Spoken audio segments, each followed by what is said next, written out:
it is impossible to flawlessly execute a podcast of this style. Yeah. And that's the beauty of it. You come up with a bunch of stuff you want to talk about, and then you end up having a real organic conversation, and then it turns into a product, and that product is totally different than what you envisioned in your head, but can still be great. But I think the amazing thing is, unlike you talking to a journalist, etc., it's truly a conversation one. And the second part is there's enough time to actually elaborate on the thought and the idea. Whereas you have to be so succinct in how you express your idea and truly get it across in 30 seconds, or like you lose the moment and the journalists want to move on. And Brian Chesky is an example. He's like the master on it, and he just switches it on, and he's like so good. For some reason, he and I always end up getting on the same panels, and I'm like, it's game over even before it started. You're going to have all the great stuff. Who got the truth? Is it you? Is it you? Is it you? Who got the truth now? Is it you? Is it you? Is it you? Sit me down, say it straight. Another story on the way. Who got the truth? Welcome to this episode of Acquired, the podcast about great technology companies and the stories and playbooks behind them. I'm Ben Gilbert. I'm David Rosenthal. And we are your hosts. This episode, we sit down with Daniel Ek, the man who saved the music industry after Napster and the piracy era killed the CD business. Some of the stats are mind-boggling. Spotify has paid $40 billion to artists over their lifetime. They're now the single largest source of revenue for the entire music industry. That's crazy. Spotify also has over 500 million monthly active listeners, over 200 million of which are paid subscribers. Both of those numbers are bonkers.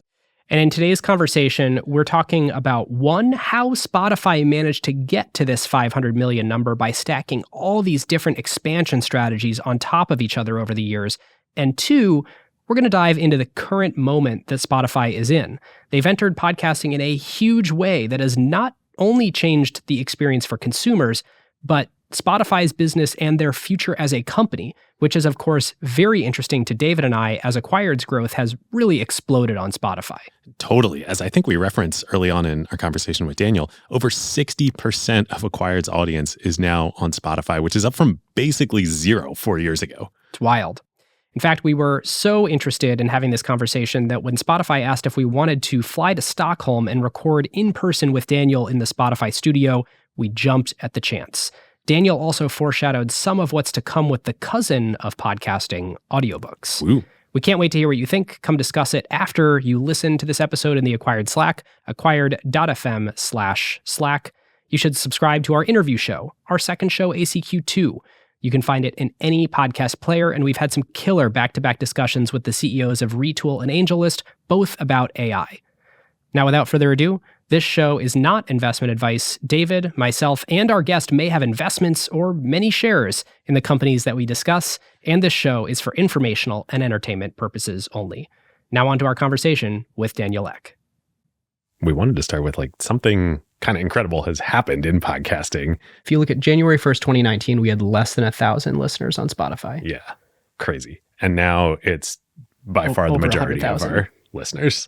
And unless you're us and you're looking at the data all the time or other podcasters, I think it's easy to underestimate how seismic of a shift has happened in the podcasting ecosystem since you guys dove in. And I just wanted to sort of Acquired style, go to a moment in time and say, how did that happen? And how did you guys decide to become an audio company instead of a music company? I like to say that there was probably this genius insight at some point in moment, but that's certainly not in the case of Spotify true. It is often quite serendipitous. And for a long time, I was kind of fighting the urge on this, but we were oftentimes trying to not think of ourselves as the users and customers, because once you got to kind of 100 million users, you're kind of like, well, obviously I shouldn't be the target demo. I need to kind of listen to what the actual users are telling me. And there's some part that's true with that. But then more and more what I've realized is also that actually internally, we probably have the best sounding board of a quite representative Spotify user and what they might like. And so one of my favorite topics is how often people game our platform. For instance, in Germany, unbeknownst to us, but one of the sort of crazy things that ended up happening was just people started uploading audiobooks, because it turns out that these music labels actually own a bunch of audiobook rights. And so as the platform was taking off, they realized, what else can we put on this platform that gives us a leg up and creates more revenue for us? And they realized that they had this catalog of audiobooks sitting on there. So I think that was kind of one realization where we kind of realized, hey, this platform, it doesn't seem to matter all that much what we're putting on it. People just like consuming content. And then I and others at Spotify, we were big podcast listeners ourselves. And we love that, but we hate the fact that we had to switch app from our normal one. We hate the fact that we couldn't get the recommendations working. We hate the fact that we couldn't get this to work on my car speaker or my home speaker, and all these things that we've spent literally a decade building for the music industry. So it kind of dawned upon us that podcasters have sort of the same problems that the music creators have, and we should be able to play a pretty big role. And all the primitives that we built for music should work really well in terms of discoverability, in terms of ubiquity that we call, which is sort of our ability to play on any device. And of course, our freemium model, where the ad-supported and eventually paid models as well should be able to all work together. And so the craziest thing in the beginning was probably when we started talking about it as building it in the same app. That was what the biggest resistance was. Because the common wisdom at the time was obviously, well, podcasting has to be a distinct own thing. I mean, this was like you've talked about this before, the constellation of apps was Yeah. all the rage. Facebook's got all these different apps and Apple has all these different apps. And Yeah. unless I'm a person who already defines myself as into podcasting, I'm never going to click a podcast app to try and get into podcasting. You can't expand the TAM if they're all in separate apps. Which still was a super nerdy thing. Even merchandising podcasting is a very different problem than music. And it's actually one of the things that we're still working on, trying to crack the code on. But that was probably the most contrarian, both inside and outside. But to us, it was probably the most obvious one, because we had already seen the behavior happening in Germany. And once we had tried onloading it for ourselves so that we could play around with the product, it was kind of obvious that this would be a great experience. And it's probably been the most interesting one for me, where, and what I often tell other entrepreneurs is like, well, the fact that people doubt you in the beginning, you kind of need to pay attention to that and hear what valid concerns they may have.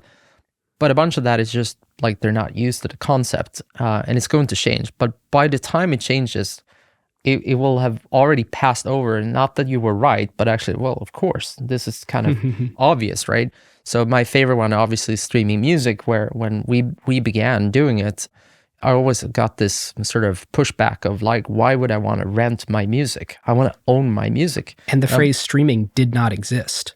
Yeah, people were not talking about it, and people actually conceptualized more around sort of renting things and why is that good for me? This is horrible, and that means that technically, what happens if you guys don't want to have that song anymore? The song disappears, and People care so much about their music, like it's their identity. Like, I want to own this. I want my record collection. Yeah, exactly. And we were fighting against it, where it was so obvious to us that because I grew up with piracy, that no, actually, all you want is access to it. And it was such a hard notion for people to get conceptually, because we've been spending 30 years just getting people into that. And I feel like most of the tech industry had spent a decade plus learning about having separate apps. And we kind of said, no, it doesn't really matter. We can put it in the same app, and actually people will love it even more because we're solving the same sort of user needs. Where did that insight come from? Was it you as a user? Was it elsewhere in the company? Well, it was really a lot more of a first principles kind of thinking around it. It didn't really make sense if you looked at sort of like, what are we trying to solve for? And was it truly so different in terms of a consumer experience? No, it was the same playing view, slightly different sort of modalities, but totally possible. And if you thought about it as a discovery, okay, well, that's a similar problem. Ubiquity, being able to play it on all these speakers, made a lot of sense of having the same thing. search, all of these things were basically shared infrastructure that we could utilize. And again, if you're searching for content, why you don't really care all that much about it on YouTube. And on one end, you're listening to music on one side, you had all these other short form videos and sports and so on. You don't think that those are distinctly different behaviors. So why do you think about it that way? And it's because you really think podcasting is a different format. But actually, it's audio, all right? I mean, if you go back to the radio days, talk radio and music and sports, they were all on the same device. Yeah. I mean, that's the thing with audiobooks too, right? Like, what's the difference between an audiobook and a podcasting? Well, you would say chaptering and some of those stuff. I mean, we think of ourselves as like right on that line between a audiobook and a podcast. Actually, we'd love your help trying to solve this for ourselves. So we have recently realized that Acquired is the canonical episode, NVIDIA episode, or TSMC, or Taylor Swift. Yeah, right. These are more like conversational audiobooks between David and I than they are podcasts. Yeah. They're 4 hours long. They drop infrequently. How does that kind of fit into what you imagine is the job to be done by audio? And is it an audiobook? Is it a podcast? My view, I guess, is the boundaries are, from a format side, is definitely being blurred quite a lot, and for right reasons. But the better way to think about audiobooks and podcasting is it's really around a business model mostly. So one way to frame it instead would be podcasting is ad-supported audio, and audiobooks is paid audio. So for you guys, I mean, I also happen to know you spend so much time and effort on the research of that side. You could imagine that in the future, you have the ad-supported side of your podcast be certain types of episodes, and you'd have for your subscribers the unlock where they get access to these kind of deep dives, etc. And obviously, the subscription thing could be as simple as like, hey, you're part of our other network and it doesn't cost money, or you could pay gate it all the way through. But I think it's more of a business model that's the big format differentiation, because as we said, like the quality, the mics we're using relative to an audiobook, there's no difference here. You're using like high quality camera equipment, also very similar to more professional style than sort of do-it-yourself kind of equipment. Editing, all these things, it's getting more and more blurred. Yeah, which is so interesting. Like to us, like we've lived this over the past 8 years, like what podcasting has unlocked, and now with Spotify bringing so many more people to the medium that weren't consuming before, is like a mass audience for niche products. Like if we were authors and we wrote a book, and we get pitched all the time on writing a book, like the business model for us does not make sense anymore. Sure. Given the audience size that we have and the particular type of audience. Yeah. We monetize so much better with the ad-supported content. But like to make that unlock happen, it needed to become a mass medium. Yep. It's interesting to think about, would that change if audiobooks can access a mass audience in the same way? Yeah, and obviously our view is we eventually think audiobooks should be much, much larger than what it is today. Hundreds of millions of people who are actually listening to audiobooks because the content is great, rather than today what's tens of millions of people. Is that the market size today of audiobooks? audiobooks? We believe it's like tens of millions. It's one of the fastest growing categories, which makes it interesting. But it's again, fundamentally, it's both a business model problem. It's, again, a discovery problem and all those other things. You either got to pay a lot of money for a one-off purchase. Yep. Or you need to have a pretty expensive subscription to a service that you may or may not use that and get value out of. It reminds me of music in 2008. Exactly. Yeah. You guys are exactly right. And there probably needs to exist a different business model for all of these things. But you could even, in your case, I mean, you guys have probably right now a pretty defined audience, I would guess. And probably a very high value audience, which makes ad-supported monetization probably better than the average creator for you guys, just given the type of audience that people want to get to. But you could even contemplate like some of your deep dives. Like I've heard like actual hedge fund investors literally have that as the sole input to their entire process. Which is terrifying.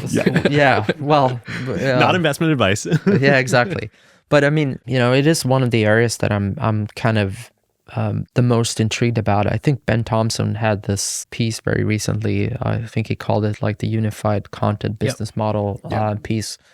I don't necessarily agree with everything he said, but I think his main takeaway is obviously that all media models ought to move to freemium. It's, as someone who's been saying that for 15 years, I obviously agree with him there. But I think that's true in all formats, right? Like, as I said, I think, what's the difference between audiobooks and podcasting? There are definitely differences, but the formats are blurring. But the main one is the business model, as I said. So it's talk audio, but with a paid or an ad-supported business model. And I guess my advice to you guys would just be, I think you should kind of like explore both and see to an extent what's possible. Yeah. For our first sponsor of this episode, we have one of our favorite companies on Acquired, Statsig. Statsig is a feature management and experimentation platform that helps product teams ship faster.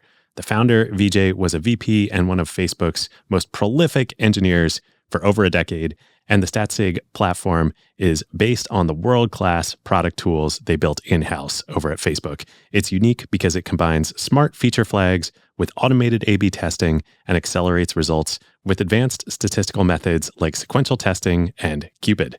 Statsig is also the only player in the market that offers a full-stack experimentation platform that's data warehouse native and agnostic, giving product, data science, and engineering teams a flexible platform that works no matter what your data infrastructure is. Yeah, like so many of our favorite companies on Acquired, Statsig is the epitome of the Bezos maxim that companies should focus on what makes their beer taste better. Woo! Their core value prop and differentiation, and use best-in-class third-party tools for everything else. And Statsig is definitely best in class. Companies like Notion, Brex, OpenAI, Vanta, Vercel, Cruise, Univision, and more all use Statsig to increase their product velocity. Plex, for instance, saw over an 8% increase in new user registrations with their very first Statsig experiment, and Notion uses it to manage their entire awesome new generative AI feature set.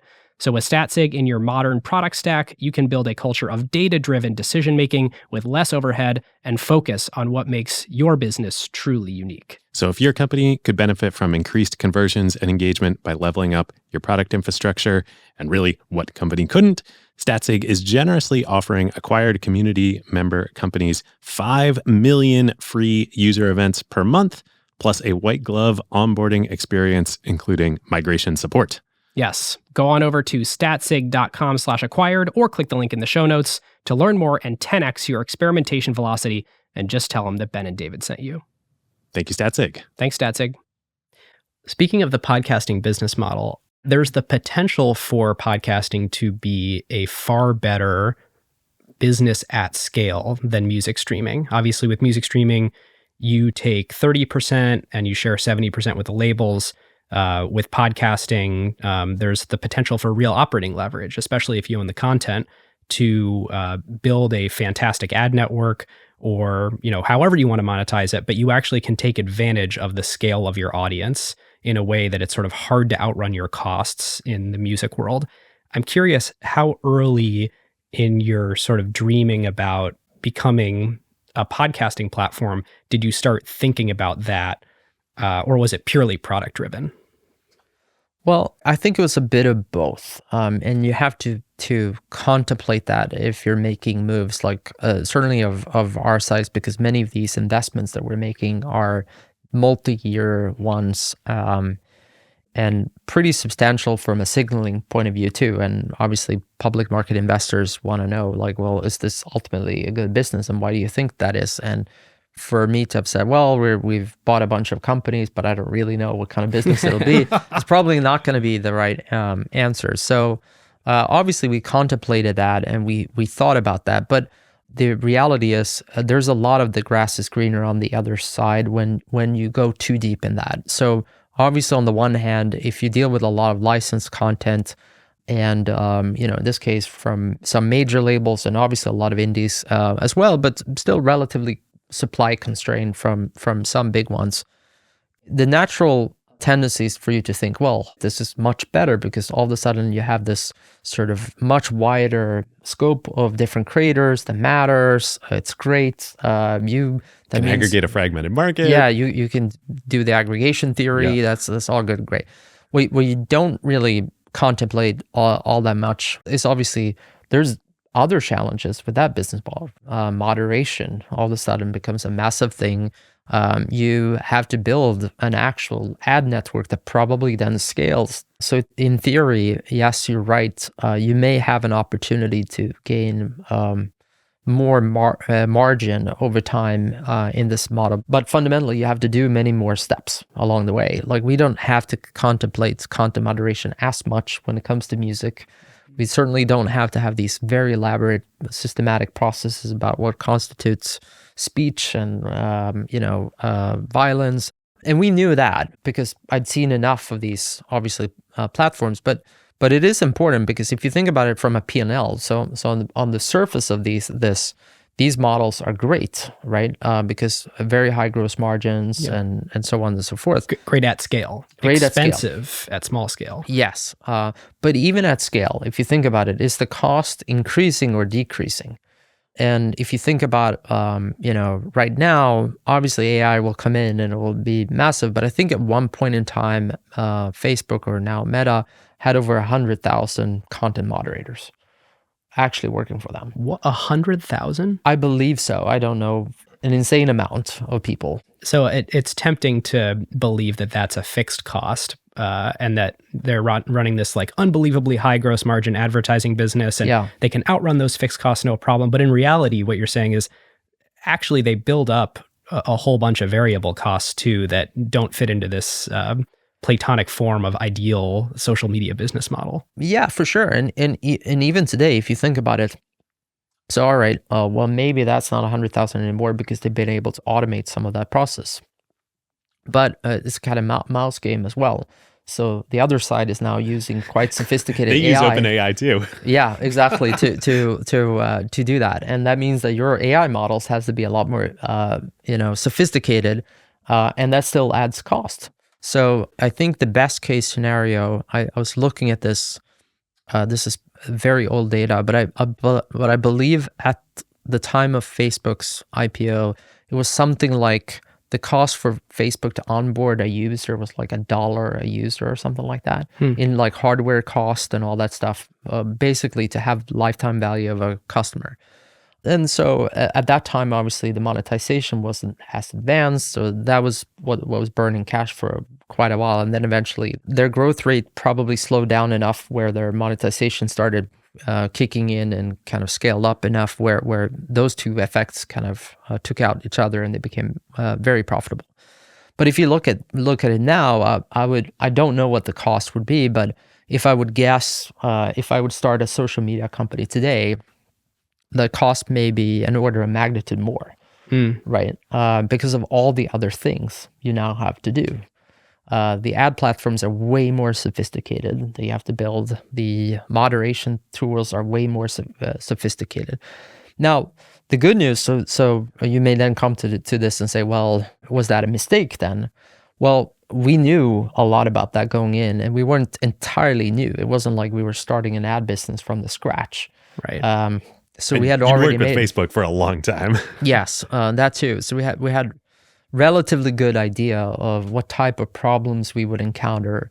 And to give you some credit for listeners, I think at the time you probably had maybe 200 million people on the ad-supported tier who weren't in premium when you launched podcasting, maybe something like 150 million, but you had a gigantic scale advertising business. You just didn't have user-generated content being the content that it was advertising against. Yes, that's accurate. And the amount of inventory, obviously, that we were monetizing it against was relatively small. And one of the big things right now is obviously this is a huge thing, perhaps even more so than music, for us to offer monetization to a lot of these podcasters that perhaps, unlike yourself, can't sell ads. Unless you're in a niche like ours, if you're subscale, you're never going to be able to access Unilever or P&G or Coke, on your own, or Nike. So I want to ask you about that because I saw the episode you guys did with David Senra, by the way. David's the man. And he's interesting because, like, in my opinion, he seems to almost dig in more in like what made him successful and like tries to not at all veer to broadening the base. So how do you think about that? Like, because you could just go serve your niche even better, or you could try to like, well, let's try to include other forms of content. Like, how do you decide what type of content to go after? Oh man, we are right in the middle of figuring this. I mean, you always said for a long time, you're like, I would rather not have growth and keep our audience who they are. I'm not sure I'd go that far, but I would rather saturate our niche and then at some point stop growing than expand the niche. And then, which I think we have 3 to 4x headroom on our current. Yes, we still can expand in our niche. But then we did our Taylor Swift episode, we did the NBA, we did the NFL, and then we did LVMH. And LVMH, we got 40,000 new subscribers. Wow. And we were like, okay, so to your point about like something is hacked here. Yeah. Like there's a new phenomenon happening. So we have had to redefine what acquired is basically once a year since we started. It used to be technology acquisitions that actually went well. And then it was acquisitions we would and never IPOs. be talking if we were still that. And then it was, and so at some point we expanded beyond just tech founders and engineers. It became venture capitalists also. And then it became their LPs. There's a bunch of university endowment folks that listen. And now we're realizing as long as we keep making these really deep, really long, really esoteric stories and analysis, you can create smart content for smart people that is not scoped to a particular industry. And I think that that's our new sort of definition of the job to be done from acquired. Yeah, I think it's brilliant how you're able both to satisfy your own curiosity, I guess, and at the same time, sort of, it doesn't seem that far-fetched. Some of the ideas you're trying. Obviously, I would probably assume the Taylor Swift one was more out there than something else, but the LVMH one actually felt to me supernatural.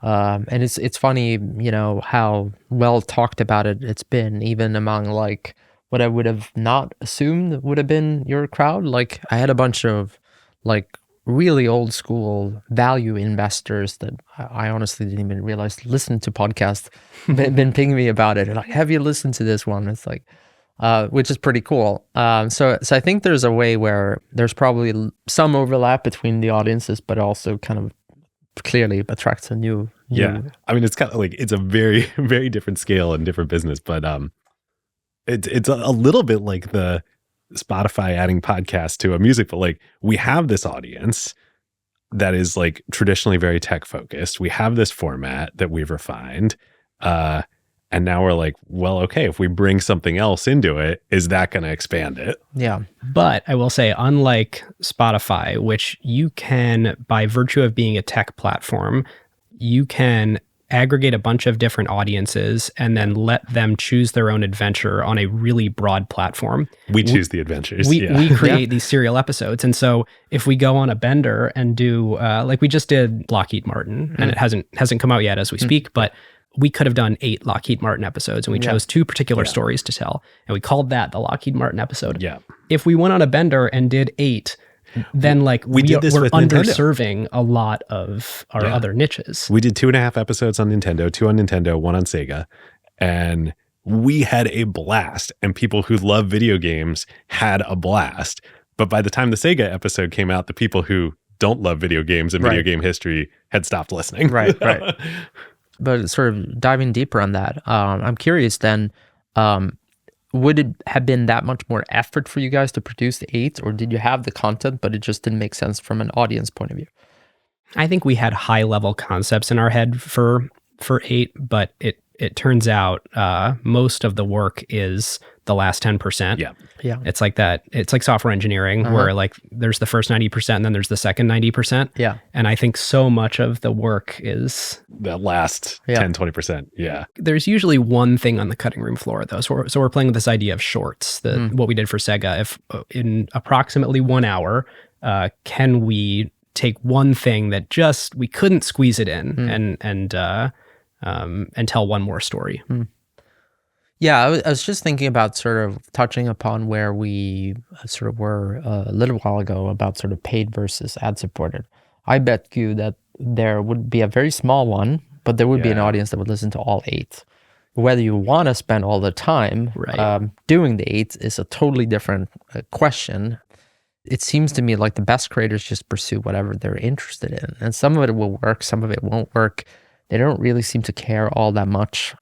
Obviously, they'll learn from what seems to be resonating and not, but that's the cool part. Like we're living in an internet where, on the one hand, everyone talks about this 15-second kind of clips thing, and everyone's sort of getting down in that rabbit hole. But then at the same time, you could have like 3, 4, 5 hour long conversations in super esoteric, very, very deep topics, and people love that too. It's funny, us, Joe Rogan, Lex, at the same time that short form is having a breakout moment, extreme long form is also having a breakout moment. We want your views on this. On our very small scale, like we're struggling, like we haven't acquired TikTok, we're on YouTube Shorts, we post on Twitter, and like none of that drives the needle for us. Like we've had videos on TikTok get a couple million views, and we don't know if it translated to a single new subscriber, right? to the or in pod. many cases, we do know it translated to a single new subscriber. Right, a single new subscriber. And like, welcome both of you. Welcome both of you. Thank you for staying with us. At the same time, like you are, at least on the podcasting side, the home of long form content, and you just launched the new. Wall Street all thinks it's the TikTokification of podcasts. It's the new home screen. The new home screen. Yes. Yeah. Both extremes seem to work. I believe one of the biggest problems we have in this new creator economy is the one of attribution, right? So many creators like you have or try many of these different platforms and they use it, but and they can see on each individual platform how well they're doing, but it's very hard for them to understand what actually drives what. And I actually see both. I see some creators who are like under-investing in other platforms and probably too singularly, just because they have success on one, they kind of ignore all the others, which my advice to all of those is that feels kind of dangerous to do, because if there would be an algorithm change or any of the kind, even, unanticipated by the platform, because, they may see that something watch time resonates better with some other metric. It doesn't have to be skewed as an evil thing. It just could be something that actually benefits the user. But if you built your entire livelihood of that one platform, that could be a big problem for you. So I see them under-investing in other platforms. And then the other one also be true, which is they're over-investing in too many and not realizing that actually they probably would do better in just focusing more on one or two. And so I think that there's two different problems. I believe that for us and why we care about this, and certainly why we designed the home feed the way we did, is because fundamentally how we merchandise content has to be very different for music than it is for an audiobook or a podcast. And if you think about it, it's kind of logical, because in a song, it's a 3-minute commitment of your time. And you can actually probably tell within the first 10, 15 seconds whether this is worth investing your time in or not. Unless it's a Radiohead song. That is true. That is true. But you probably then know the brand and you know how to give it the time and attention to it, because you're like, well, I love Radiohead, so I'm going to give this song a chance, and maybe not just one chance. I'll listen to it a few times before I make up my mind. And obviously, if you now think about that with podcasting, I mean, if I'm listening to you guys and even if it's a topic I don't necessarily know that I'm interested in, I might give it a shot because it's you guys. And I trust you because I built up this rapport with you. It's a much bigger commitment, though. It is a much bigger commitment for sure. but I may give it 10, 15, 20 minutes, right? Because I have that relationship.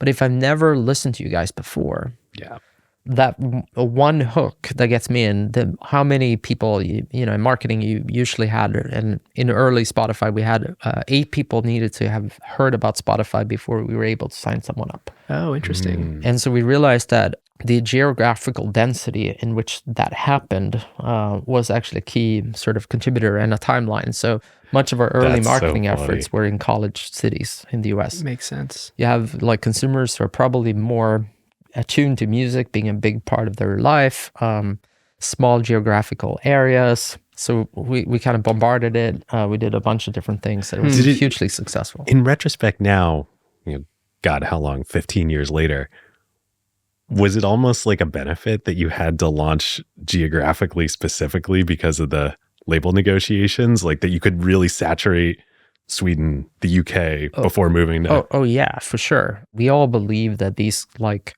sort of internet companies that go global day one, that's like the right approach. I actually think 99.9% this is just untrue and false. The entrepreneurs have to revise. We all are benefited from constraining ourselves to finding what our first audience is. And it could be geographically niched. It could be that it actually is, again, a subset of a demographic or whatever. But more often than not, it's actually geography helps. Limiting yourself to a city, to a state, to a country, whatever it might be. And so that was a huge part. I can tell you definitively, Spotify would not have been alive today had it not been that we couldn't launch in the US as our first market. Wow. And if you asked me at the time, it was like a huge kind of step back to say, well, I can't launch in the most biggest market in the world, and I'm running an internet company. Like, come on. You told the stories of you believed and you told investors like, oh, we're going to be live in the US in like 3 months. Yeah. We're having the conversations. Yeah. And then it was 3 years later. Oh, yeah. Actually, yeah. You must have been so stressed. Yeah. Well, I had many of those episodes, and it always followed with enormous weight gains and hair loss. So that was basically you literally ripped your hair out. Yeah, pretty much. Like when I started, I had hair, and then like 2-3 years later, I didn't have hair. When you started Spotify, you had hair? Yeah. Whoa. Yeah, there's like old pictures of me with hair, like from the first year or something, and then it kind of all disappeared. Wow. And I don't know anything. Was it worth it? Was it worth the trade? So obviously, I think it has been, but obviously, I can't recommend. It is an emotional roller coaster. You guys know this, being an entrepreneur. It's not for the faint-hearted, and I think every really successful entrepreneur, in my opinion, has had at least 3 near-death experiences with their company, right? Where you just feel like, I'm not sure whether this thing is going to work, not work, whether we're going to be alive tomorrow or not. And I kind of hate how media portrays this, and sometimes how entrepreneurs, we're supposed to be sort of like, we're so big, we're like, we understood everything from day one. It's certainly not been my journey. Like, my journey was, I had a lot of luck. I worked insanely hard to get to even half of where we were today. And then it's been a true sort of emotional roller coaster. And it is true what you say, but like, for me, had you told me how hard this would have been, I would have never done it. I'm happy I went through it, but I would have never done it. Wow. It's time to talk about another one of our favorite companies in the acquired universe, Vouch, the insurance of tech. Today, we are talking about Vouch and artificial intelligence. Vouch is by far the best and fastest way to insure your startup at day one. And because they're the only insurer that really gets tech companies, they're also the right way to stay insured and build your coverages as you scale. They have deep partnerships with and are recommended by Y Combinator, Carta, Brex, Vanta, and of course, Acquired itself. Now, as you can imagine, there are all sorts of new business risks that accompany the incredible opportunities unlocked by generative AI, and most traditional insurers are nowhere near equipped to cover them. But not Vouch. They are adapting coverages to offer protection for generative AI risks. Just as one example, Vouch is building solutions to close the gaps in your tech errors and omissions policy for generative AI mistakes, which is something most other insurers not only can't do, but many specifically exclude it, meaning that if a customer or a user sues you for a mistake generated by your AI stack, you're out in the cold and responsible not only for the damages, but also on your own for the cost and process of litigation in this brave new world of AI legal landscape. You do not want to be on your own. Yep. Vouch is already by far the leading AI company insurer with over 350 companies covered, and they're just getting started. And you might say, hey, that's cool, but I'm not a generative AI company. The reality, though, is whether you realize it or not, you probably are, because many employees are using ChatGPT and other services to help with their work. Yes. And when it comes to insurance, choosing a partner like Vouch that deeply understands AI in this brave new world will ensure that you can get all the benefits of it while still being protected. Head on over to vouch.us/acquired and save 10% on your first policy, or just tell them that Ben and David's AI avatars sent you. Thanks, Vouch. Thanks, Vouch. We wanted to ask about, I wonder if you consider this one of those near-death moments. But because we did the T-Swift episode, we talked a lot about it on the show. The week that 1989 dropped and Taylor pulled off the platform. Like, do you consider that one of those moments?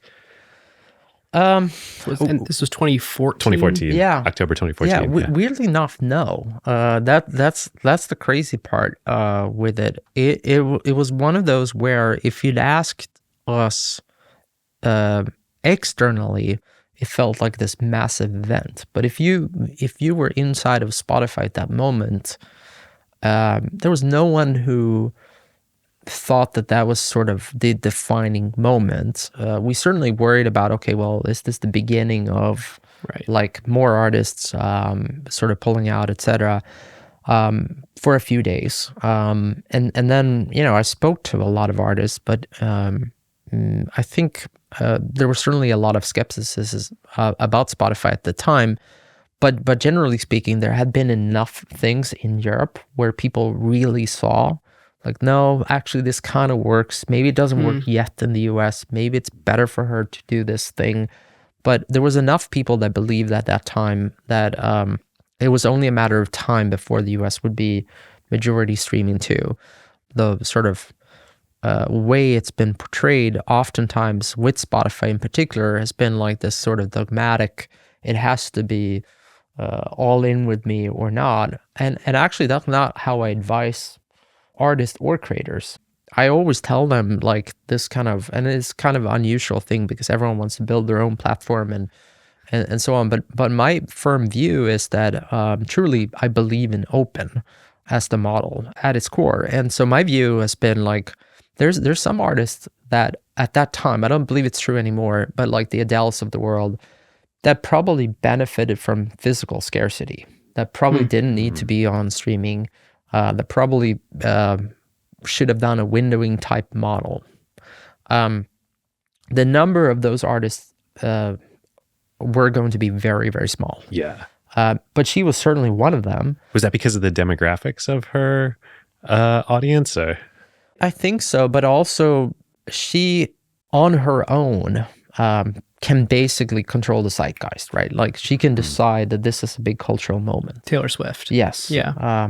It is remarkable. Not a lot of people in the world can get hundreds of millions of people around the world to wait for a moment. And she did it brilliantly with this album launch too. I stayed up till midnight. Yeah. A lot of, I don't know if it was hundreds of millions, but certainly tens of millions of people literally waited and sort of, she got them in on the hour. And it was like each hour was another sort of give. So she played that to perfection. And she's really remarkable at understanding how to speak to her audience. And she does it authentically. So she can do that. And there's definitely other artists that can do the same. But what's rare is for her to have that kind of zeitgeist and connection with that, deep connection with that audience, the fan base that she has, how vigorous and how intense they are at that scale. That's the unique thing, right? Was there something that changed between 2014 and when she came back on Spotify where it may have made sense for her not to be here in 2014, but then in 2017 or whenever that was that she came back, that the world had changed enough where it did make sense? And how did the relationship between, like, did you actually talk to her? Like, how did that all go down? Yeah, I think the predominant thing that changed was streaming just became the majority of the industry in a bigger way. So if the option was like, hey, am I on streaming or not on streaming? Do I think she could have reached number one at that point without streaming? Probably not, would have been the answer. And she's super smart, so she understood that. And kind of to your point, like even in 2014 in Europe, that had already happened, but it hadn't happened in the US yet. No, it definitely hadn't happened in the US. We were much earlier. I mean, Spotify at that time was like shy of 3 years in the US. Streaming penetration was relatively low. Radio was like the predominant thing. At that time, physical sales was still very big. I remember, I think it was Lil Wayne that sold like 3 million albums in that year on Costco, out of all places. No way. Yeah, it's some sort of demographic connection thing was going on. I love that. The intersection of like Charlie Munger and Lil Wayne and Costco. Costco sells more chickens than anyone in the US. Yeah. I mean, in the world, actually. In the world, Costco just is an unbelievable distribution channel if you can get it. Yeah. And we were talking about it before, but Starbucks and Howard Schultz was actually one of the biggest retailers of CDs in the US. That's right. That's actually how I met him the first time. Oh, really? Yeah, because they were becoming a partner of ours. That's right. You did a partnership with Starbucks. Exactly at that moment, and got to know him, spent some time with him. So yeah, I mean, the world just looked very different back at that time. And I think that changed. And yeah, I mean, ever since, she's been great with the team and she's super smart. That was our big takeaway from the episode. Just like, she is really, really smart. Dave and I were talking before this episode. Are there other artists that you've gotten interface with where you walk away and you're like, better business acumen than any founder I've met, any investor I've met? We've kind of become obsessed with like, who are people who are top of their game artists and top of their game business people? There's quite a few of them, because I actually believe these days, if you consider a mega artist of that stature, it's like they're their own enterprise and they're the CEO of that enterprise. They certainly have people who help them. But at this level today, there's almost no one of them that's not very active as well on the business side and understand deeply what their audience wants, what's authentic to them. By making move X, how does that affect that relationship? And what's super cool to me is that, you have everything from the Taylor Swifts of the world, and then you have something like BTS, which is like insane. And how are they different? Because they're same order of magnitude scale, right? I don't pretend to know all of Taylor Swift's business sides and who's involved in everything. But from what I would guess is she probably runs with a pretty lean team. That's what we heard when we were researching the episode. Yeah. And that's certainly been our interaction with her. It's like very tight, very lean. And then if you think about something like BTS, but actually quite a lot of the Korean artists, it is like an industry. It's huge. Just on the songwriting side, it's the difference between if in Taylor Swift's camp, it's like 2, 3, 4 maybe at the top.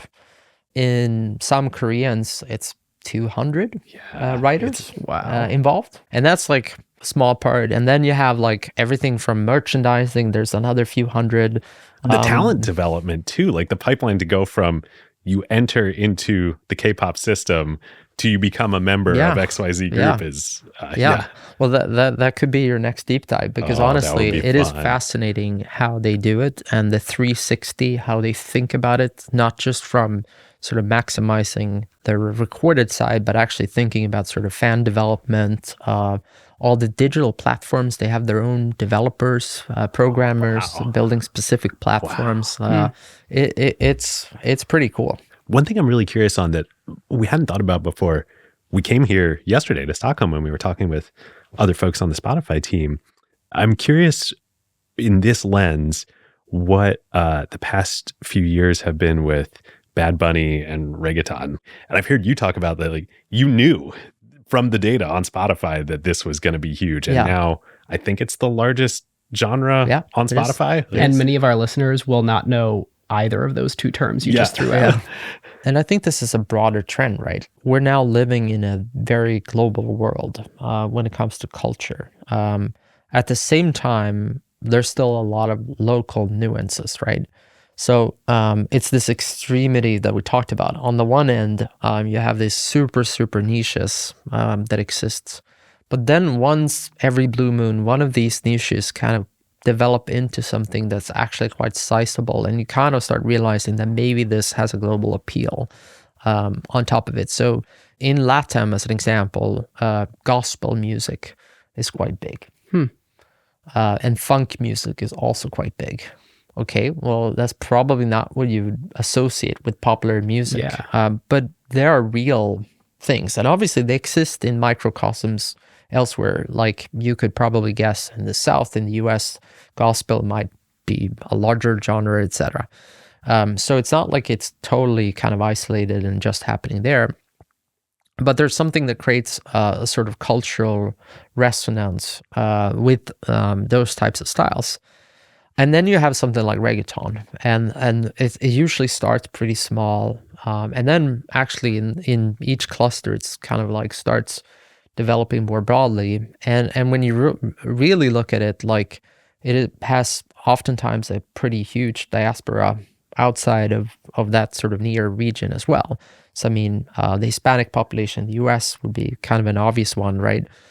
And so many years ago, we kind of started seeing them breaking out their natural clusters and becoming a pretty big thing. And it was, for me at that time, it was just pretty obvious that if we invested in that genre on a global basis, we thought that would have a global appeal. And yeah, because before a platform like that, obviously, like it could happen, and maybe there are examples where it did, but like that's like it's just so wild. Maybe the acquired audience, not as many people know Bad Bunny or like know the lyrics to his songs, but like a large portion of non-Spanish speaking Americans and like non-Spanish speaking people around the world know all the lyrics in Spanish to Bad Bunny songs. They may not know what the lyrics are about though. For better or worse. That would be a very different thing. There's a lot of local cultural things that seems like, what is talking about, someone cheating with this one and all these kind of relationship stuff. That's the sort of local nuances. But yeah, I mean, that's the fascinating thing, right? But at the same time, you probably wouldn't have imagined MSG being sold out and like 20,000, if not more, people singing Korean lyrics that doesn't look Korean, by the way, like know every word to every lyric. And that's the amazing thing, right? Like when things catch on, it's music. It makes people feel, there's something about the artist, there's something about how they're communicating that resonates with you as an individual. And it is the foundational storytelling. We've always used music. It is so hard to describe art, right? Like we can objectively describe, there's art, but how you feel. Why do you feel a certain way when you're looking at a painting? Why do you feel a certain way when you're listening to a song? It's really hard to describe that. And that's the amazing thing about what we're able to do. And the really cool thing is you're able to take artists that otherwise, perhaps may not even have been able to be professional, and now they have a global audience.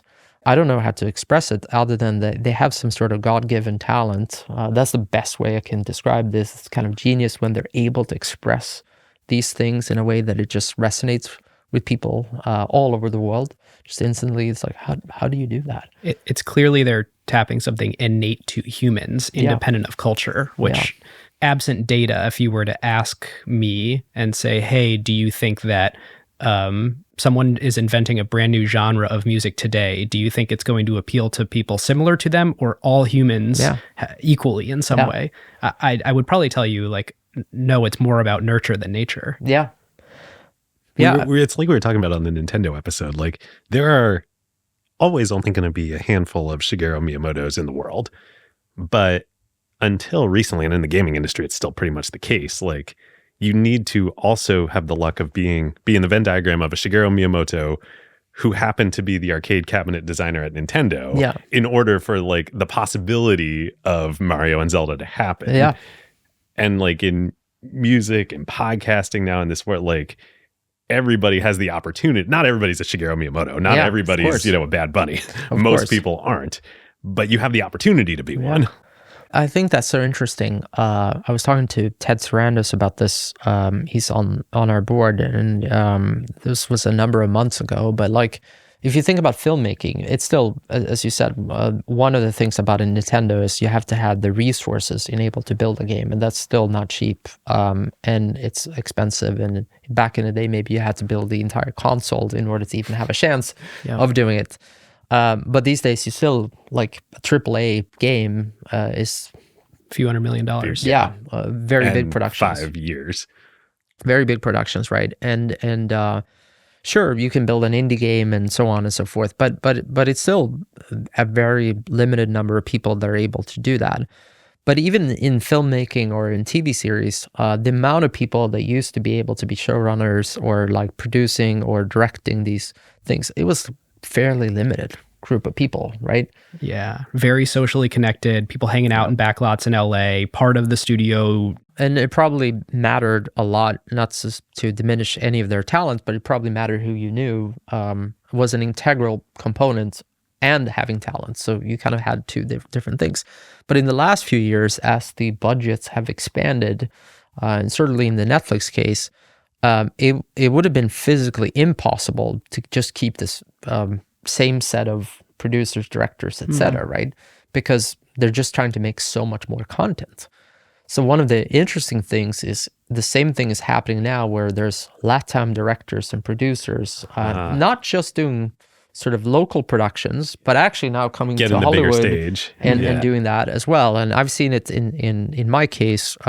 There's been a bunch of Swedish writers and producers and actors now that are getting into Hollywood productions, and it's been, fun to see. And not just the usual names, but actually like some more unknown talent making its way as well. And there are more people trying, but there are also more opportunities. And then obviously, as you mentioned on the podcasting side, the same is true there, but it's true on both sides. Yeah. That's the crazy thing. But there's also more competition, which is, I think when people are talking about Spotify and criticizing it, that's the part I think is the biggest misconception. Because they hear so many people who are trying and it doesn't work, where they're not making a lot of money of it.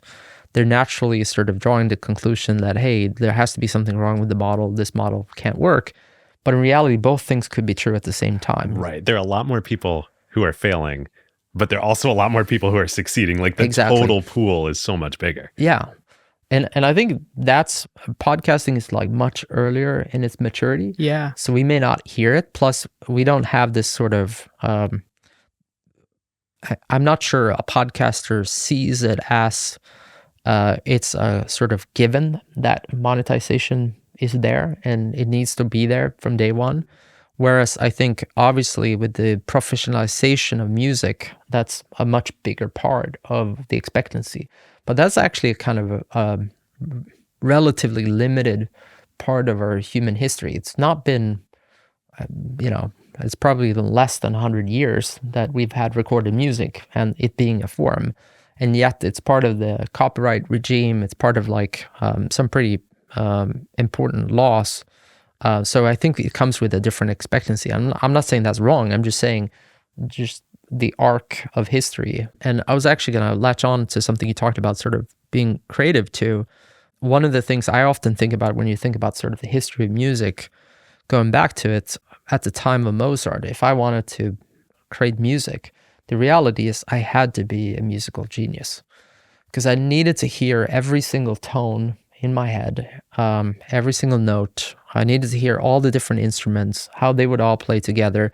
I could write them down, but I could never hear them all being played at once, right? Many times the composers of that era, they were only able to listen to their actual compositions like a few days before the actual concert. that they were doing, and then making small tweaks. Wow. But by that time, it had to be pretty perfect. And so, sure, they could play a little bit on the piano, but then they kind of needed to not visualize, but somehow internalize what that ended up being. So having a whole orchestra is the AAA game equivalent. yes, exactly. And so obviously very few could do that, but also the creation process was insane because you needed to do so much. And then, you move forward and think about it, sort of the era of playing instruments, and take jazz, which is highly technical, right? Like every single member in a jazz band is excellent at their instrument, right? Like really excellent. And it's really hard. Like it's really hard to be that good of a musician and play jazz. And then, fast forward a little bit more and take someone like, Swedish Avicii as an example. He was a brilliant composer. He truly was. But he didn't really know how to play any instruments. It turns out that technical musical proficiency may or may not be correlated with making great music. Exactly my point. But he actually had a different tool. He had software, right? And he was really good at that software. And all the knobs and plugins and all that stuff and how it worked. And a lot of musicians are that way today. Like if you actually look at the workflow, it's very technical. It's very detailed. It's very nuanced. Like I have this thing that I do where I probably shouldn't admit this, but like I sit on YouTube on evenings and look at music producers, their workflows, and like when they get into the weeds of like decoding how they do stuff. Man, we were like having just like our faces lit up. We walked in this studio and we're like, we think we are like highly technical podcast producers. We think we're like top 0.1% of the, well, I think we are. I think we are. You know better. And then we walk into this studio here, in Stockholm, and we're like, this is just a scale beyond our imagination. Yeah, we're very fortunate, and it's a lot of fun because artists love just hanging out here too, because we've got kind of everything that they like to use and to do. But my point is, I mean, if you think about it, it is a kind of a very technical workflow that takes a lot of time to get into. And some of the parts of that workflow, you'd have to watch probably hundreds of hours of YouTube videos to even decode or how to do it and like start getting into it. And a lot of these today's composers are experts in their workflows, right? Like they've kind of have their plugin sets. They've got like these 16 things that they daisy chain together in order to create that one effect that defines them, and so on and so forth. So the barrier still, like if you said today, I want to start making music and I want to make something that sounds pretty good, it's still quite high, that barrier. And it's getting lower and lower, and it's getting easier and easier. But I would still argue the bar for you to make something that sounds professional and would actually be a high quality song, it requires a lot of time and a lot of effort. And it might be less capex and less equipment. I mean, you hear the rise of the apartment music producer on the laptop. Yep. But it still takes an enormous amount of self-training, mastery, creativity. Yes. My opinion is it takes a little bit too much to get started. Like it's quite a barrier to entry still. I mean, if you just want to make something like super simple, it doesn't take a lot. There's all Smule and all these other apps. You can probably make something.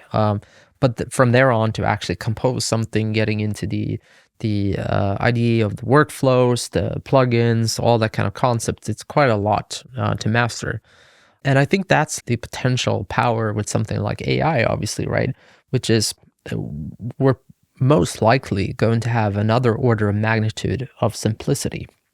On a personal level, if you liken that to coding, I used to code, but I haven't now for about 10 years. And so probably a little bit embarrassing to admit, but the barrier to entry or re-entry for me was so high with all, Node, all of these different frameworks, even setting up my own workflow for me to be able to do something in the Spotify ecosystem.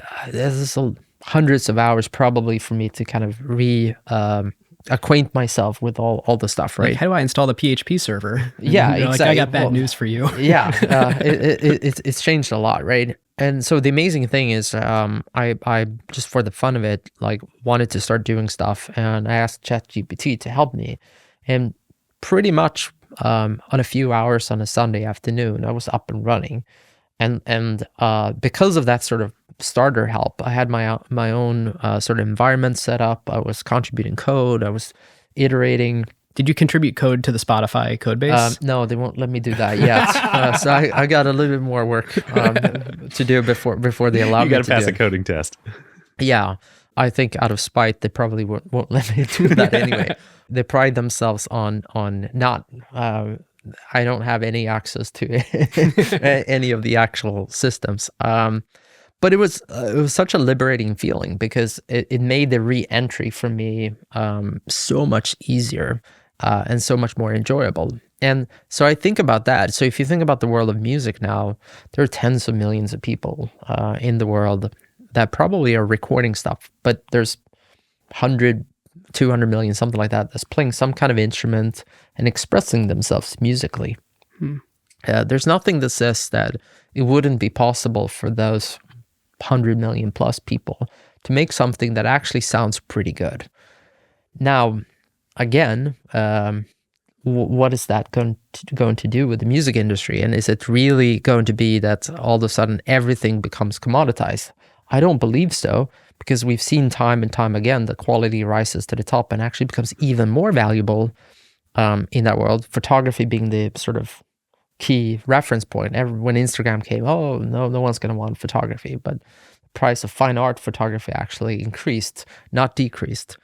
So my view is you're going to see both extremes. You're going to see the middle getting wiped out, more people participate, but the very, very top is probably going to increase in value as well. And they'll figure out other things to do with this technology. But it is pretty cool for humanity, and we talked about that, being able to relate and expressing ideas. Every permutation of every cultural idea will finally be able to be expressed. We've never been in a world where that's been possible before. And it'll be really fascinating to see what that means for our understanding of other cultures, our ability to relate to other people. Some really cool stuff. This is kind of like already happened over the past few years in podcasting too, right? Like I don't know, you probably know better than me, millions of podcasts out there, right? 2 million. 2 million plus, I'm sure, at this point. It's about a little bit more than double that now. Really? Yeah. Wow. Whoa. So like, it's kind of like these are numbers like you're talking. There are 4 to 5 million people out there that are like, I can make a podcast. Yeah. And yet the very, very top ones are still like of a quality bar that is so high and getting higher. Yep. But like, I've heard you guys talk about this, that you now can take shows that are in a specific language, in a specific region, that you can identify based on the data. There's something really cool happening here. Yeah. And then bring them to around the globe to other audiences. Yeah. And right now, obviously, that's a manual process where, we have to hire voice actors that reenact that. We have to kind of tweak the script a little bit to make it culturally relevant. And obviously, this won't be news to you, but perhaps to some of your listeners that, already probably today, it won't be as high quality and the cost would be too expensive to express this. But there's no reason technically why you guys and this podcast couldn't be done right now in Chinese with our voices. Well, I was going to say, so you have X now, the AI DJ that speaks many languages? Well, we've had him speak Swedish for sure, and he obviously doesn't know Swedish. But it's only today available because the intonation is a little bit off. So it's really only English language content. And honestly, that's probably just a training problem. So if we were training the models on specific languages and not just X voice per se, I think that would have been totally possible. And again, the largest problem today is the cost per minute would be too high for most podcasts. I think you guys could actually support it probably with your model, but the average podcaster couldn't. I don't know if you guys seen this, but like Mr. Beast has like a Spanish language channel. see. I don't Huh. know if Yeah, he I did has know like this. a French one, etc. But he certainly has a Spanish language. Computer translated or humans re-recording? I think it's humans re-recording it at the moment, but it's huge. I Wow. think it Yeah. may have like 15-20% more subscribers, additional subscribers, not more than what the English language one has. So it's like a really big deal, and I think that's like the next step, right? Like where in your case, like why wouldn't you take the LVMH episode and make it all in French or It whatever? should at least be in French. Yeah. It's time for another one of our favorite companies here at Acquired, PitchBook, Ooh. which I used heavily in preparing for this interview. So here's some of the data from the PitchBook page on Spotify itself. You might remember that one of the early breakout moments for Spotify was a 2009 email that Sean Parker sent to Daniel talking about how he loved the idea for Spotify, he wanted to invest, he saw social media, specifically Facebook, as the distribution channel. And Sean Parker at the time was uniquely qualified to opine on this because he was mostly Sean Parker of, Napster fame. And also president of Facebook.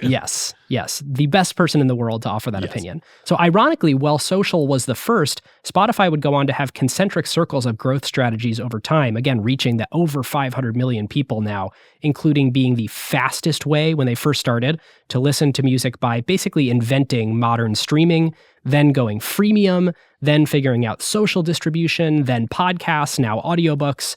Browsing PitchBook jogged my memory about the early Facebook strategy that Sean Parker, then at Founders Fund, invested in 2009 and 10, again, found both in PitchBook, which led to a lot of the discussion on this episode about the importance of distribution channels. PitchBook has all the financing events over the company's history, including pioneering the modern direct listing when Daniel and Barry McCarthy took the company public in 2018 without raising any new capital because they didn't need it. Barry McCarthy rides again. Indeed. In addition to the individual company data, PitchBook also has industry data, like financing trends. So I went in and generated a graph of financing activity in music tech startups in the US and Europe from 2010 to today. The last 4 years, just to kind of level set where we are today, has averaged about $400 million of investments in music startups. Wow, that's a lot. Yeah, especially compared to back in 2010, that number was about a third, 131 million total. And if you look just at Europe, where Daniel was, it was just 33 million in only 13 companies. And this was actually 2 years after Spotify launched, which really shows how crazy Daniel and the Spotify team were at the time. So PitchBook is awesome. There's an insane amount of data. You can slice it and dice it in every way possible. Basically, every VC and PE firm has it. So if you don't, it's essentially a competitive disadvantage at this point. So if you want to sign up for PitchBook, they are offering a free week trial for Acquired listeners. Go to pitchbook.com/acquired to get all the details and just tell them that Ben and David at Acquired sent you. Thanks, PitchBook. I've been uncomfortable until now using any sort of AI for any seconds of audio in our podcast. Like we always played around with the Descript replacement of certain words, but then we never shipped it to production because I was always like, it doesn't sound quite as good, and everything should be hand mastered and acquired. And then for the first time on a recent episode, we used an AI tool that our editor found it dramatically increased the quality, the sound quality of the episode based on the mic that the guest was using. And once you start doing that, you're like, well, I mean, what's the shouldn't difference? AI do all sorts of things to our audio? Yeah. I mean, I think we're only in the beginning, obviously, and that's hugely exciting for creators like yourself, but it's also scary, right? Because it's totally possible for us to make an entire episode where we're saying totally different things than what we're saying now, and it at some point in the future might be virtually indistinguishable from the real thing. Yeah, and platforms probably have a role to play in verifying authenticity. Like that actually raises the value of platforms because platforms like Spotify, YouTube, you actually can point to, we know for a fact that this was created by the creator, and we can stamp it and say that this, you or can trust approved this. by the creator. Yeah. No, I think you're entirely right, which is why, there's been a lot of sort of debate around the Elon Musk, the subscriber thing. And actually, as usual, when you tease it out, there's many different things in that controversy. But perhaps the most potent and most interesting one has been the one around the notion and idea around like staking as a way of reducing the bot thing. And I feel like so much has just ended up being sort of, hey, do I have to pay in order to reach my audience now? That kind of switcheroo.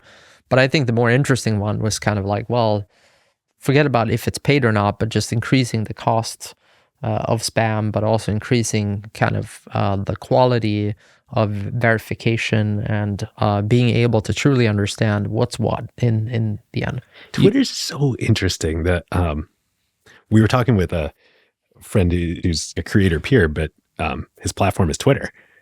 And you can't monetize Twitter. Yeah. Like there's no rev share. Yeah. Traditional social platforms like that, you've kind of got them on one end of the spectrum.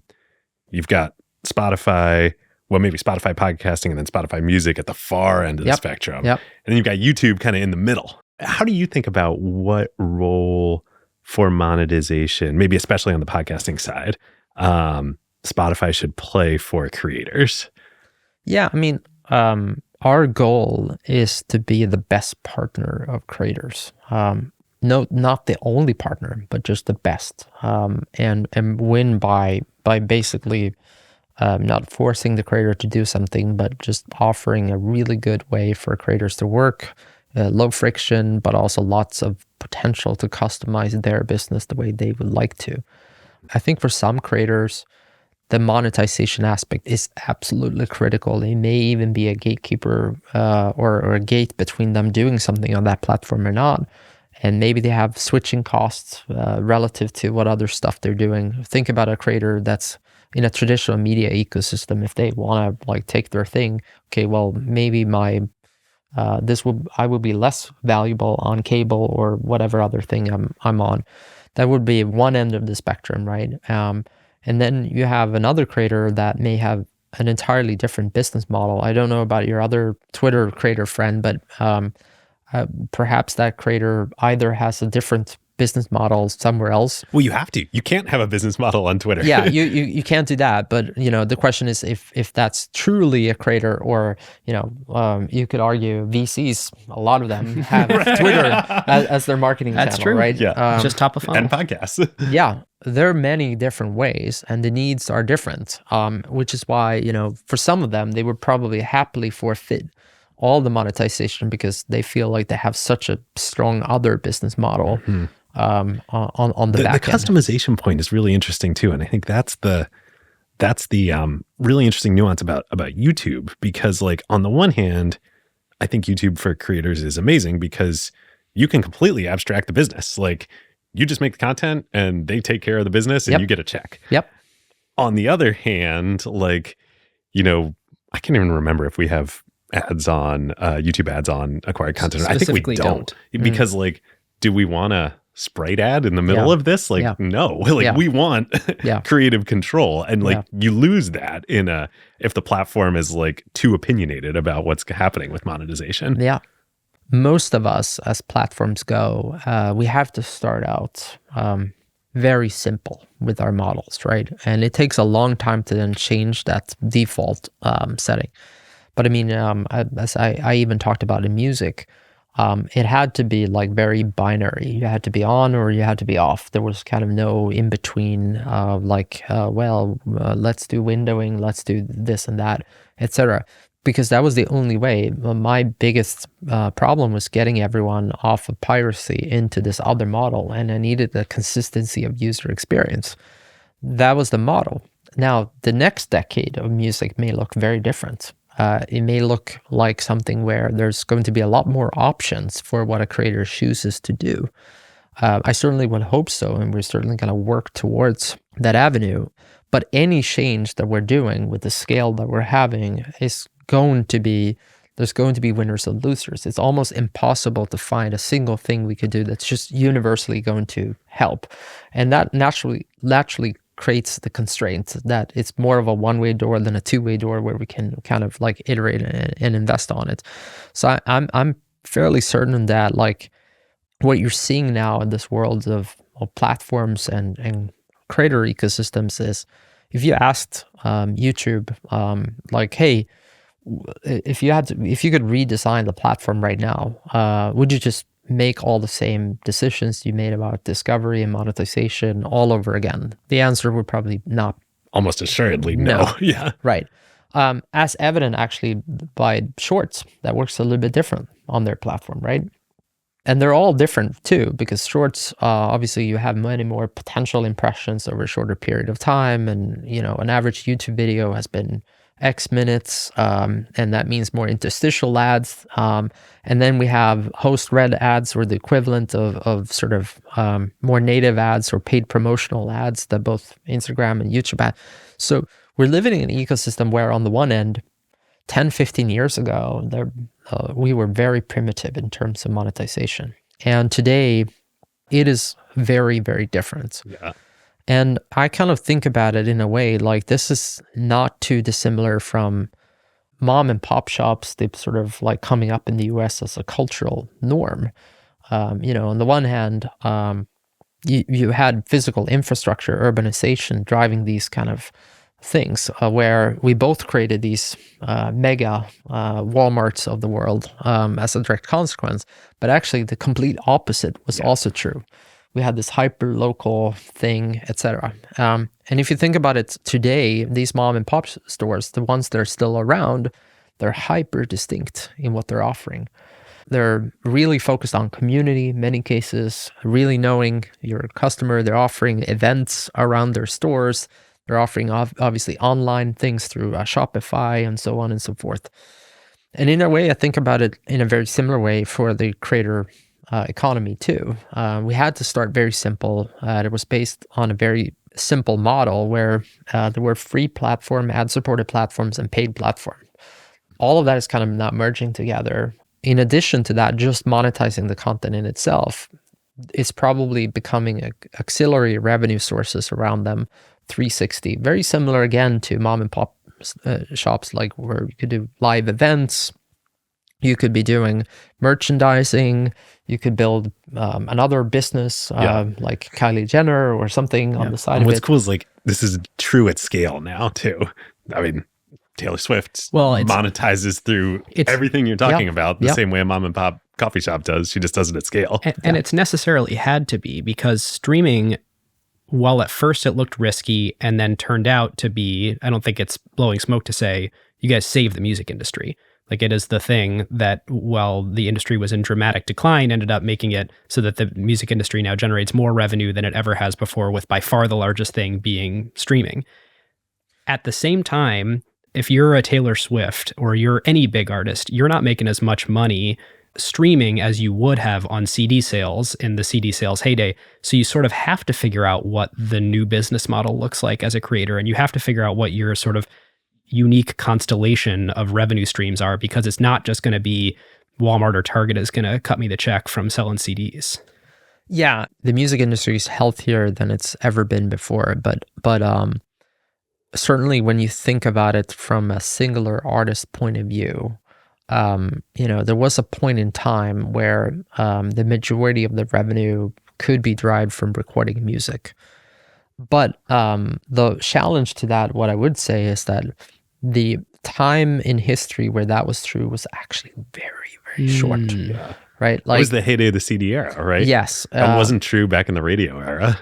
And so the question is, what's the analogy? Was it that like that's the right model, or was it actually that having multiple revenue models was always the answer?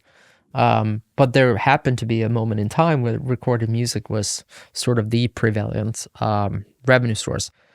And I don't know. I mean, I certainly don't say that to try to shy away from sort of our role. And my goal is just like, I think these people genuinely, whether you're a podcaster, whether you're a musician, are insanely creative people.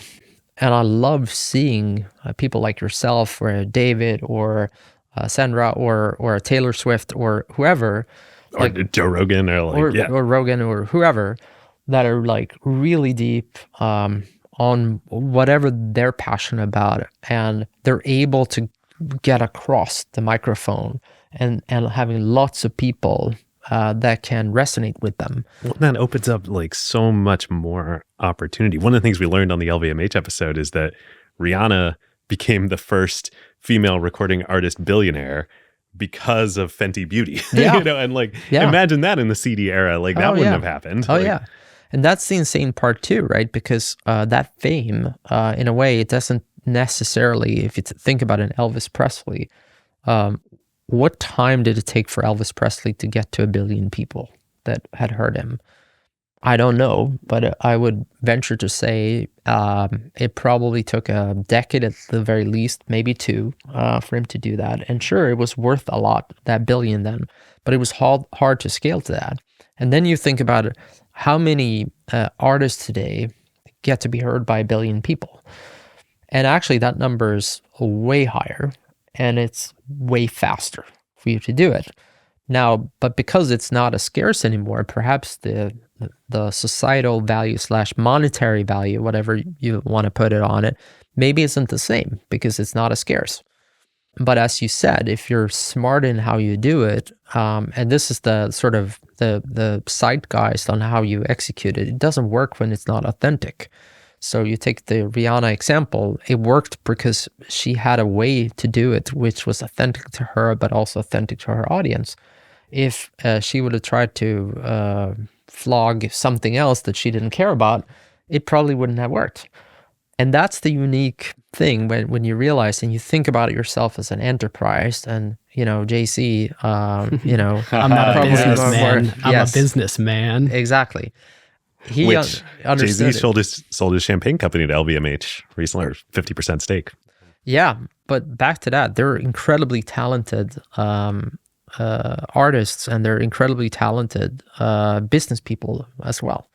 Yeah. Well, as we start to wrap up here, there's one question that I've really wanted to ask you, which is, as I've studied Spotify over the last month and a half preparing for this, it seems like you guys have been very intentional about the way that you grow and having a completely different strategy to add each next 100 million users. You guys are now over 500 million users. I didn't know the scale of that before I started researching. It's pretty unbelievable. And B, I sort of thought that, well, they just let compounding do its thing. But I think you guys, it's not well understood by the public, or certainly wasn't by me, how you change strategy in order to go get that next group of people each time. And I'm curious, as you reflect back, what advice would you have for founders who are scaling to sort of continually stack these S-curves on top of each other and do completely new, different business activities while maintaining the cohesiveness of one platform? Yeah, I think it's a very astute observation that you're making, that it's not been sort of being able to just ride on this macro tailwind and just do that. But actually, it's been many different things that's driven the success of Spotify. And the way I oftentimes talk about it is, if you think about an exponential curve, if you really zoom in on that exponential curve, it actually is like a lot of different linear curves stacked on top of each other that creates that kind of exponential curve. And this will sound like a little bit of a cliche, but what I've really realized, perhaps even in just the last 2-3 years, more, I knew it, I could talk about it, but I hadn't truly internalized it, is to be intentional about the culture you're building, right? There are many different cultures that can be successful, but there are trade-offs with each cultural expression. And oftentimes today, what I see with younger entrepreneurs is that they're unintentional about what type of culture they are. So they flip-flop between them. So as an example, we all, many years ago, I was certainly enamored with Google, right? Like the 20% projects and all these different things. Those are cultural expressions. It's not the culture itself, but it's the cultural expressions. So that's where the early innings of Spotify's culture was, like I'm sure almost every Silicon Valley company of that era. And then we all switched, maybe became Facebook for a while, and we all kind of took that of like moving fast and breaking things and so on and so forth. And then you had like an Amazon kind of model where on the one end it was incredibly long term, but also maybe a little bit more bottoms up innovation than top down. And then you see another cultural expression with like a Tesla, where an incredibly top down, incredibly focused company actually for this type of scale that they're doing. And my point is, I think the most important thing is to really, really think through and be really, really diligent about the culture you create. And we certainly were victims of that at Spotify, because we had taken all these different things. There were certainly things that were Spotify, but we kept talking about all these other companies, and we're like, well, we like this thing that Amazon's doing, so we should copy that. And then, oh, we like this thing that Google's doing, so we should copy that. And actually what ended up happening was we were at one point in time almost like a little bit of a Frankenstein monster, because we had some of the stuff from everyone, and we had some of the bad stuff from everyone too, instead of sort of really leaning into that. And then sort of without really being intentional about it, we started iterating and improving on that culture. And I often get this question. So for instance, when we launched certain things, people are like, well, this thing wasn't very great. And they have a mental model of what they expect of Spotify. And the mental model may be, hey, your music app is so amazing. How come in 2019 your podcast just sucked? And so that must mean that podcasting won't work. Having a separate app must be the right thing to do, etc. And what people didn't realize is we're actually one of these companies that happily will release something out that's not great. It's probably have the right strategy, but the execution isn't super crisp and perfect. You said this about audiobooks at Stream On. You got on stage to the public and said, we have audiobooks. I don't think it's great right now. Yeah. And it's true. And it's not great right now, but we will make it great. But that's a different culture, right? And that's one where we're iterating on. But then the flip side of that would be something like AI DJ, where actually I think it is really high quality. And unlike a lot of other products that are AI, where it's really kind of wonky, we've made something that's actually working, and is working on very large scale. Probably one of the most popular AI products out there now in terms of reach. We don't really tout it all that much, but it's huge in terms of like moving our metrics in a pretty substantial way. Like Discover Weekly huge? Yes. And I think it'll even outdo Discover Weekly. So it is really cool, but we had to be super intentional about it, because we knew that it was an area where we had to think through the consequences of this, because it would be highly scrutinized.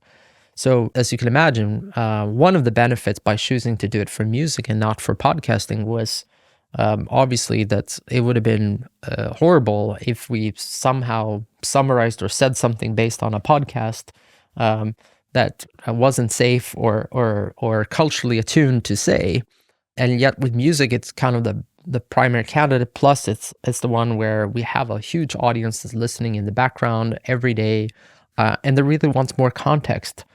And my point being is understanding when to do which, and understanding that there's both of these cultures are perfectly fine, but just being very intentful about when you're choosing to do what, and having the right mental models, and not sort of becoming half-assed in everything, but actually becoming really good at what makes you you. And I would say the probably other thing that's been hugely important, and that I wish more people talked about it, is there are not many of us, but there's a few companies like Spotify, which in a way has been heavily influenced by Silicon Valley, but we are not Silicon Valley first. So that sort of notion of being on the side and watching and sort of iterating in a corner, Spotify is definitely sort of not the overnight success. It's been a sleeper for many, many years. And when you started, the common wisdom was anybody who's starting an online music thing, it will die. And Yep. I think you sought advice from hundreds of people who all told you, don't do this. Yep, This sure. category is toxic. Yep, you're exactly right. But also because we were kind of doing this in Europe for the first few years, we started getting some real first learnings. And I think this is like really key, because if you think about the ones we talk about as iconic companies, the Apples, the Amazons of the world, we all tend to forget a few things, but one is that many of them are quite old at this point. They're 20 plus years old. So they've had a time to refine their cultures and getting that right. And the other thing is they almost started in empty ecosystems. And Amazon, sure, there was Microsoft, but they started an internet company in Seattle, right? Where there was a software company that was really big. Yep. But it's not the same culture. They didn't start it in Silicon Valley. Not the same culture. And I like to believe that culture became very distinct also by having to figure out its own things from first principles and from learning rather than just being able to gather through osmosis. And that might have been going slower in the beginning to then go faster. But I think it's been hugely important for Spotify's journey. And I feel like we're just right now getting into our own of like what is our culture in a very unique way. That it's probably the most exciting thing for me at the moment, still being here at Spotify 17 years in. This is so cool. I love this as a final thought from you, because it so matches something that surprised us from the LVMH episode. Is just like all of those brands, which are like, you know, the most iconic things, you know, both owned by LVMH and ones that aren't, like Hermes, and, you know, they are all N of one. You can't copy them. Yeah. They don't copy anybody else. They are their own thing. If you're going to be around for 400 years, that is by necessity the case. You're not taking from anybody else. Yeah. And I have to imagine it's hard for you internally, and that it takes a decade or two to figure out what it is that makes you special too. Because when you started, you were the company that figured out how to make it so music felt like it was on your hard drive and play fast when it wasn't, through a hybrid of peer-to-peer and client-server solutions. Yep. And that's not at all Thank what you Spotify for is summarizing that so succinctly, by the way. It has to be a very methodical individual journey too, to figure that out. Yeah. And that's why I said, I mean, I used to talk about culture, but I would honestly say it was probably 2-3 years ago where it really clicked for me, like, oh, that's what it actually means. It's not 20% work time. That's just an expression of a culture. The more interesting thing is the true culture of what makes Google, or an Amazon, etc. And I don't even know whether that's possible to change. Going a decade forward, that's probably the most exciting thing for me to still contribute to and work on, is the culture. And I think that's what's driving at the moment pretty much every major decision we're making. Well, Daniel, thank you so much. Thank you guys for coming. Really appreciate it. Thank you for hosting us. Of course. Well, listeners, thank you so much for tuning in for this conversation with Daniel. We'd love to hear what you think, of course, in the Slack at acquired.fm/Slack, where we're always hanging out discussing episodes after we release them. But there's a new Spotify feature that we've been playing around with too. David, what is it? Yeah, Spotify just launched this at Stream On recently. There is a question on the page in the Spotify app for this episode that says, what did you think of this episode? And you can reply and leave your thoughts right there. Awesome. Well, thank you so much, listeners. Check out in any podcast player ACQ2 with awesome recent interviews and many more to come. I think we have the best interview lineup that we've ever had here on Acquired coming up. So subscribe to ACQ2 to get access to that. And I think that's it. Listeners, thank you so much. Thanks to Spotify and Daniel. We'll see you next time. We'll see you next time. Who got the truth? Is it you? Is it you? Is it you? Who got the truth now? Huh?